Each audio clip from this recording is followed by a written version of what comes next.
हाय, आज सकाळची सुरुवात अगदी शांत आणि प्रसन्न झाली होती. आज होता दसरा, त्यामुळे तुम्हा सर्वांना दसऱ्याच्या खूप खूप शुभेच्छा. त्यानंतर आयुध पूजन, सरस्वती पूजन करून घेतलं आणि आता गाडीची पूजा करायची होती. स्वप्नीलने मला हार तयार करून देऊन ठेवले होते, तेवढीच हेल्प झाली होती.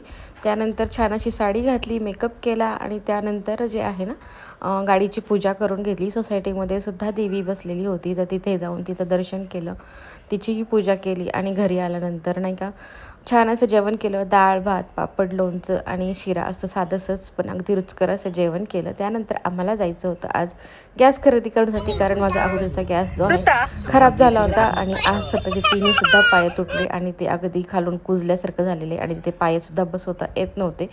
त्यामुळं म्हटलं चला नाईलाजास्त झालेली खरेदी असे सुद्धा तुम्ही म्हणू शकता. पण असो, किचनमध्ये काहीतरी नवीन वस्तू आली की काहीतरी एक वेगळाच आनंद असतो आणि तोच आनंद माझ्या चेहऱ्यावर आज झळकत होता. फायनली आम्ही गॅस घेतला आणि त्यानंतर